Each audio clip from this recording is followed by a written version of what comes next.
నరసింహారెడ్డి గారు మీ మీ అభిప్రాయం చెప్పండి. ముందుగా ప్యానెల్లో పాల్గొన్నటువంటి పెద్దలకు అదే విధంగా హెచ్ఎంటీవీ వీక్షకులకు నమస్కారం తెలియజేస్తా ఉన్నాను.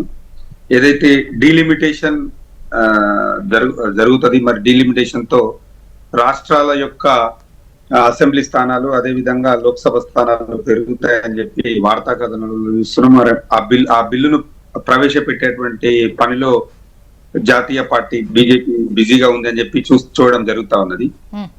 ఈ డీలిమిటేషన్ కమిషన్ అనేది ఒక స్వయం ప్రతిపత్తి కలిగినటువంటి సంస్థ, అంటే దానిపైన ఎవరు ఇన్ఫ్లుయెన్స్ అనేది ఉండదు. 1952, 1963, 1973 అదేవిధంగా 2002లో జరిగినటువంటి డీలిమిటేషన్లలో ముఖ్యంగా దక్షిణాది రాష్ట్రాలకు ఈరోజు జనాభా ప్రాతిపదికన తీసుకోవడం వలన పూర్తిగా నష్టం జరిగినటువంటి మాట వాస్తవం.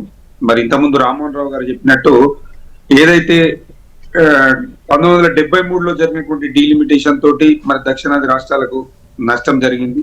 దాని వల్లనే ఆర్టికల్ 42 అనుకుంటా దాంతో ఫ్రీజింగ్ అనేది తీసుకొచ్చి 2002 వరకు కూడా డీలిమిటేషన్ జరగకుండా చూసిరని చెప్పడం జరిగింది. అది వాస్తవము.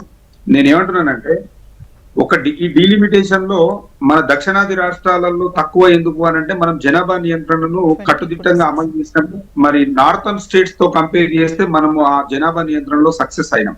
అందువల్ల ఈ ప్రాంతాలు ఇప్పుడు మనకు గాని తమిళనాడు గాని కేరళ గాని ఇక్కడ మనకు జనాభా అనేది తక్కువ when compare to the northern states. ఇప్పుడు మళ్ళీ 2026లో కూడా జనాభా ప్రాతిపదికన చేస్తే ఖచ్చితంగా మనం నష్టపోయేటువంటి పరిస్థితి ఉంది. దానికి నేనేమంటున్నానంటే జనాభా ఒక్కటే ప్రాతిపదికన తీసుకోకుండా రాష్ట్రాల యొక్క అంటే ఈ లాస్ట్ 10 years, లాస్ట్ 15 years కొన్ని సంవత్సరాలను ప్రామాణికంగా తీసుకొని అక్కడ జరిగినటువంటి డెవలప్మెంట్ యాక్టివిటీస్ కానీ అదే విధంగా ఎకనామిక్ కాంట్రిబ్యూషన్ అంటే ఇప్పుడు భారతదేశం యొక్క ఆర్థిక వ్యవస్థలో మన రాష్ట్రం యొక్క ఎకనామిక్ కాంట్రిబ్యూషన్ ఎంత ఉంది దాని ప్రకారంగా చేస్తే మనకు కొంత లాభం జరిగేటువంటి పరిస్థితి ఉండదు.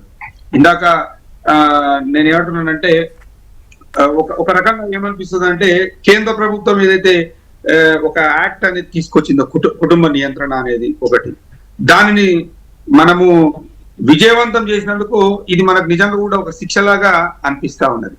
ఇప్పుడు జనాభా ప్రాతిపదికన వీళ్ళు ఈ ఏదైతే డీలిమిటేషన్ అనేది చేస్తున్నారో జనాభా ప్రాతిపదికన చేసినప్పుడు ఈ జనాభా నియంత్రణ అనేది ఎందుకు పెట్టిరండి? పెట్టొద్దు కదా. ఆ రోజు పరిస్థితులలో మనమేమో వాళ్ళు ఇచ్చినటువంటి రూల్ పొజిషన్ ఫాలో అయ్యి జనాభా నియంత్రణను స్పష్టంగా మనము అమలు చేసినాము. అక్కడ ఉత్తరాది రాష్ట్రాలు చేయలేదు, వాళ్ళకి పెరిగినాయి. ఈ రోజు వాళ్ళు లాభపడేటువంటి పరిస్థితి ఉన్నది. అంటే నరసింహారెడ్డి గారు ఈసారి తీసుకొచ్చింది మాత్రం ఓవరాల్ గా 50% లోక్సభ అసెంబ్లీకి సంబంధించి జనాభాతో సంబంధం లేకుండా పెంచుతామని కదా చెప్తున్నారు. సో ఆ వ్యతిరేకత వచ్చింది, డెఫినెట్ గా చాలా మంది వ్యతిరేకించారు. అది కరెక్ట్ కాదు కూడా, అన్యాయమే. సో ఇప్పుడైతే ఏ ప్రాతిపదికన 50% అంటే వాళ్ళకి అనుకూలంగా ఉన్నటువంటి రాష్ట్రాలను దృష్టిలో పెట్టుకొని వాళ్ళు ఆ రకంగా పెంచడం అనేది కరెక్ట్ సిస్టమ్ కాదు కదా. ఇందాక మరి నరసింహారెడ్డి సార్ ఎవరిని అడిగినా క్వశ్చన్ ఇదే. ఇప్పుడు కరెక్టే 50% పెంచొద్దు, జనాభా ప్రాతిపదికన వద్దు. సో మిగతా దారులు ఏంటి? దక్షిణాదికి అన్యాయం జరగద్దు, కేంద్రంలో డెఫినెట్ గా అక్కడ అధికారం రావాలంటే మన అవసరం కూడా ఉండాలి అంటే మీరు ఇచ్చే సజెషన్ ఏంటి? నేనేమంటున్నానంటే జనాభా ప్రాతిపదికన వద్దు అని అంటున్నాము. ఒక 50% జనాభా ప్రాతిపదికన కన్సిడర్ చేయండి, ఒక 25% ఆర్థిక పరమైనటువంటి కాంట్రిబ్యూషన్ కన్సిడర్ చేయండి, ఒక 25% ఇక్కడ జరిగినటువంటి లాస్ట్ ఒక 10 years 15 years టెన్యూర్ తీసుకొని జరిగినటువంటి ఇండెక్సెస్ ఉంటాయి కదా అభివృద్ధికి సంబంధించి, దాన్ని కన్సిడర్ చేస్తూ ఆ రకంగా చేస్తే మరి దక్షిణాది రాష్ట్రాలకు కూడా న్యాయం జరుగుతుంది కదా.